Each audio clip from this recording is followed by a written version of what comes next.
ThaBoxingvoice.com, live here in Cherry Hill with Tevin from the American Idol.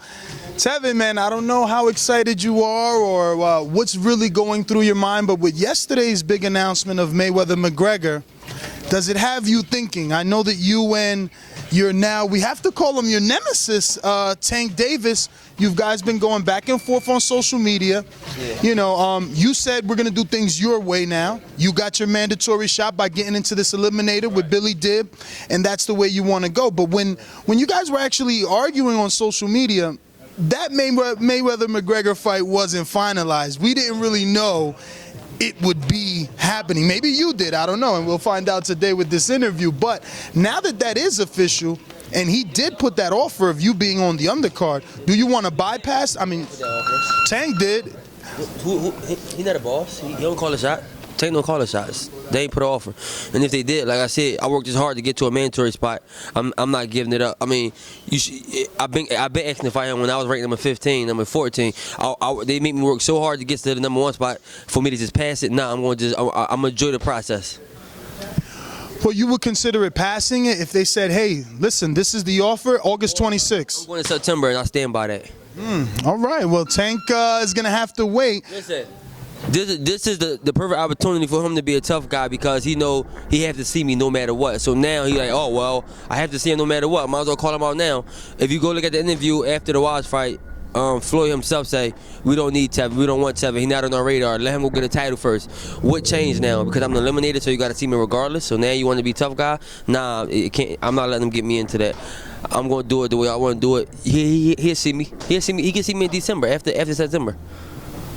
Well, that would definitely be the fight fans want to see. Being on this card would have definitely put a lot of eyes on it. Do you feel like maybe that would have been a good thing had the negotiations between you and him gone differently in the media, in social media? If maybe none of that back and forth happened, it would have been a good thing to be on this. Because, I mean, this is a once-in-a-lifetime thing. We've never seen this before. I don't really care for once-in-a-lifetime things unless it, I mean, I made it this far, and I worked hard to get here.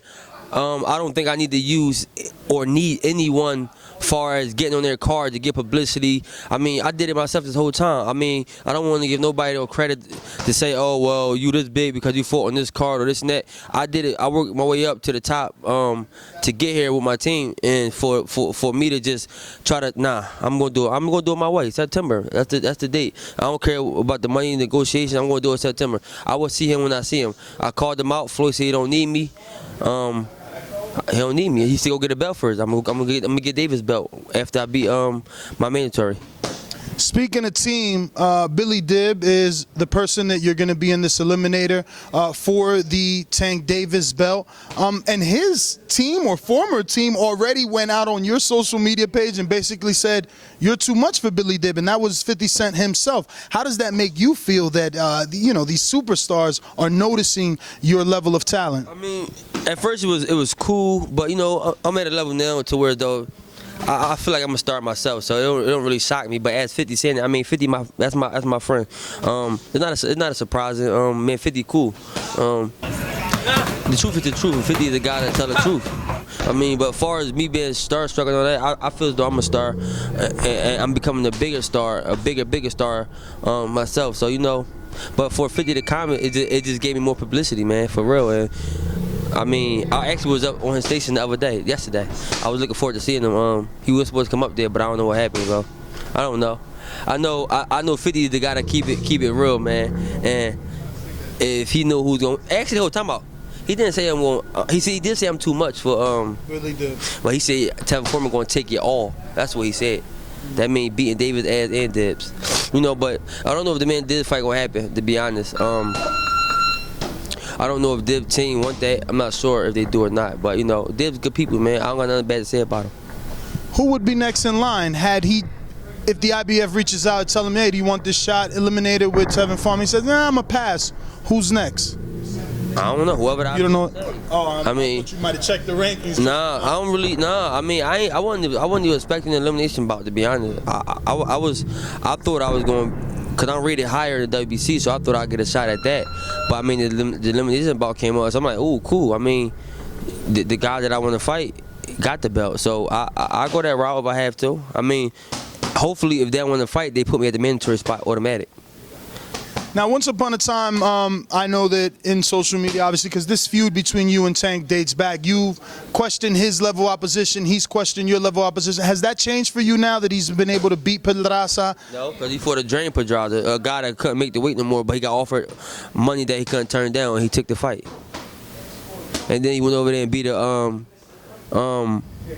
overrated Wash that got built up over in the UK. I mean, when you come to America and fight, it's a different level of competition.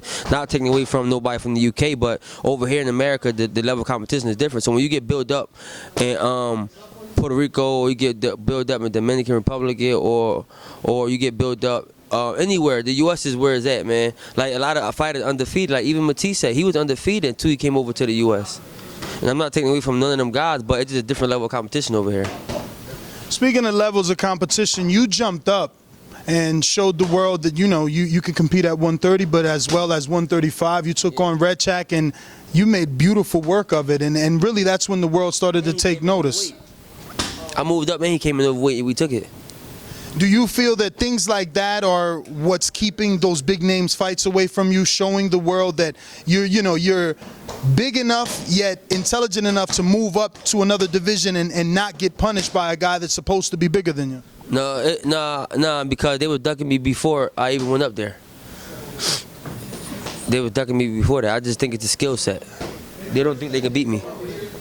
Now that this eliminator is being spoken about, at least in the media, whether or not you think it's going to be Dib or not, are you happy that it is with the IBF? They seem to be the one that really enforces their mandatories. We look at Earl Spence, we look at all the mandatories that Kell Brook had to face before Earl Spence. They really seem to enforce, whereas the WBC, we might not get that.